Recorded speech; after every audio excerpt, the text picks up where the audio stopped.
نبی پاک اللہ کے رسول ہیں۔ یہ حضور علیہ السلام نے دنیا کو بتایا کہ میں اللہ کا رسول ہوں۔ حضور اللہ کے رسول ہیں، اس کی دلیل کیا ہے؟ نبی پاک اللہ تعالیٰ کے بندے اور رسول ہیں، امام الانبیاء ہیں، سید الرسل ہیں، محبوب مطلق ہیں، اللہ تبارک و تعالیٰ کے سب سے مقرب ہیں۔ حضور اللہ کے رسول ہیں، اس کی دلیل کیا ہے؟ تو علماء فرماتے ہیں اس کی دلیل بھی اسی آیت میں موجود ہے، برہان من ربکم۔ حضور اللہ کے رسول ہے، اس کی دلیل بھی خود نبی پاک کا وجود ہی ہے۔ حضور کا وجود مسعود اس کی دلیل ہے کہ نبی پاک اللہ کے، باقی نبیوں کو اللہ تعالیٰ نے معجزات عطا فرمائے، لیکن حضور کا تو بال بال معجزہ ہے، مسکرانا معجزہ ہے، بات کرنا معجزہ ہے، ہنس دینا معجزہ ہے۔ رسول پاک علیہ السلام کا بیٹھنا، اٹھنا، وضو فرمانا، صحابہ سے ملاقات کرنا، رسول پاک کے سارے وجود اطہر کو اللہ تعالیٰ نے معجزہ بنایا۔ یہ سر کے بال مبارک ہے نا، نبی پاک کے بال مبارک۔ ہرکل بادشاہ کے سر میں بڑا درد تھا تو اس نے بال سر میں رکھا، حضور کا منہ مبارک، تو اللہ نے شفا دے دی۔ حضرت خالد بن ولید رضی اللہ تعالیٰ عنہ، ان کی ٹوپی میں انہوں نے نبی پاک کے بال مبارک سی رکھے تھے، فرماتے تھے تمہارا کیا خیال ہے، میری تلوار زیادہ چلتی ہے تو کامیابی ہوتی ہے؟ میرے سر پر جو محبوب کے مقدس بال ہیں نا، ان کی برکت ایسی ہے، میں جدھر جدھر جاتا ہوں اللہ فتح عطا فرماتا ہے۔ حد کر دی صحابہ نے۔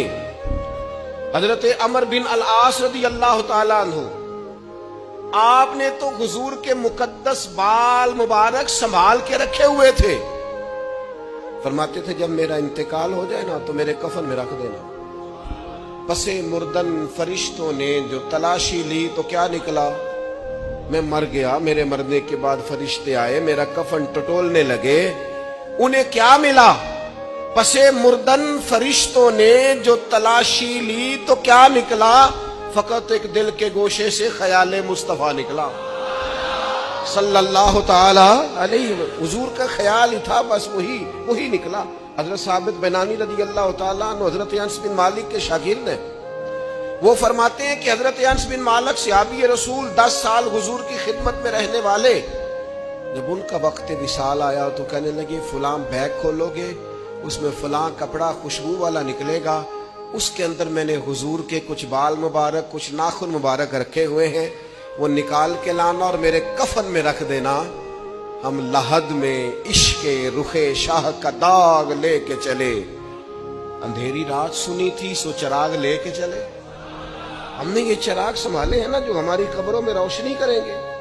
تو پھر بزرگوں سے کسی نے پوچھا تھا کہ ہر ایک کو تو میسر نہیں ہے منہ مبارک، ہر ایک کی تو پہنچ میں نہیں ہے حضور کے ناخن مبارک، ہر ایک کی پہنچ میں تو موجود نہیں ہے وصالہ مبارک۔ اتنی شان والا نبی پاک علیہ السلام کا جبہ مبارک اور بال مبارک کہ صحابہ فرماتے ہم پانی میں ڈبو کے وہ بال پانی پیتے تھے تو اللہ بیماریوں سے شفا عطا فرما دیتا ہے۔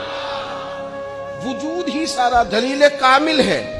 فرماتے ہیں کہ اب تو ہمارے پاس یہ نعمتیں میسر نہیں ہیں ظاہری طور پر کہ ہم حضور کے بال مبارک سے نفع اٹھائیں گے، یا نبی پاک کے ناخن مبارک سے، یا حضور کے وصالہ مبارک سے ہم کوئی نفع اب تو میسر نہیں ہے۔ اب کیا کریں؟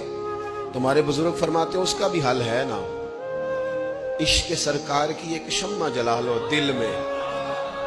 حل تو اس کا بھی ہے کہ تم عشق سرکار کی ایک شمع جلا لو دل میں، بعد مرنے کے لحد میں بھی اجالا ہوگا۔